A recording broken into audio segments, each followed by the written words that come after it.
This can be a quick tutorial on how to add the can auto reload. So by default in the settings under game options it says auto reload when empty, which means when you shoot and then on the bullets he auto reloads.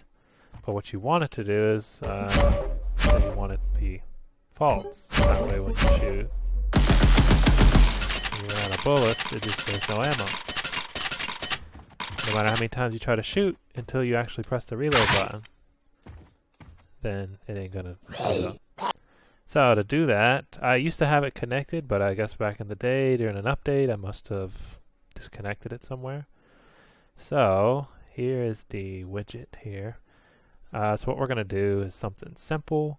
What I did was I went to HGT, then I went to Blueprints, then I went into the Interfaces folder, and then you just right click, click on Blueprints, and then click on Blueprint Interface here, and it'll create a new Blueprint interface, and I named mine the Game Options Interface, so that way if you ever add any more options, custom options for the game, I only have this one, then you can add them all into this interface. So open up the interface and it'll create a new function for you.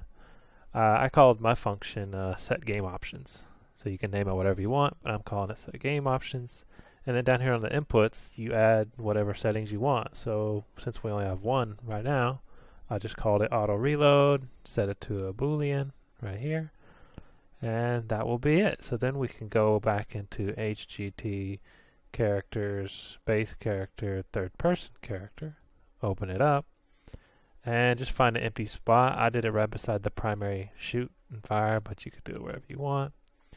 Find an empty spot. First we got to go to class settings, and then over on the right hand side there's interfaces, and you want to click the add button, and you're going to add that game options interface. So you'll type in game option interface and click it, and it'll add it right here on the right hand side, and then you have to make sure you click compile and save. And then after it compiles and saves, you can come down here and you can right click in your event graph and you can type in event set game options, and you click that and it creates this event here, and then you'll have access to the pin here that will update, in our case, the auto reload. So if you look in the fire and shoot logic here, when you are shooting, it already has a variable set for auto reload, and it's checking to see if you should auto reload or not. So that's all we have to do is set that. So you would just right click and type in set auto reload, gives you this node right here. Then you just plug it into this event and you're done. And I had this print string here just to show that it was working, but you don't need that. So there you go, and you can put a comment on it like set custom game options here, if I could type, and then you could put like example auto reload, and then down the road when you're making your game, if you need any more custom options, you can add them in here the same way. So now we have to actually make this work though. We're not completely done. So let's go into the actual widget here, which is under HGT, widgets, UI. I think it's under settings. No, not settings. UMG gameplay options right here.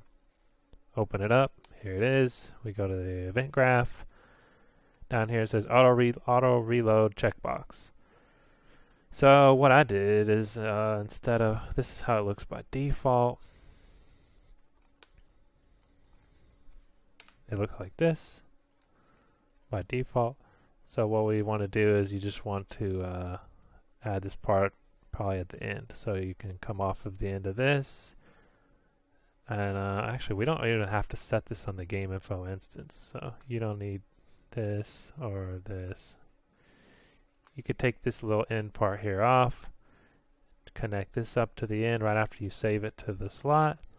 And all we're using is the node called get owning player. You just right click and type in get owning player, then you drag off of that and type in get controlled pawn, and then you just plug that into the set game options, and then the auto reload just plugs into this variable here.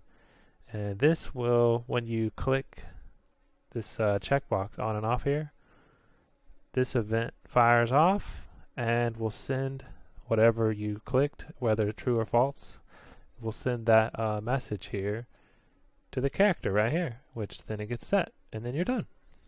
So that's it. That's how you can get it working again. So I apologize that I looked through a lot of old projects. This is an old 2.3 project, Unreal Engine 4.23 project, and it still didn't have it connected up. So obviously I must have done an update to the template a long time ago and disconnected or the logic or deleted the logic that had it set up. But I apologize, but now it's this will get you back and working. So thanks for watching.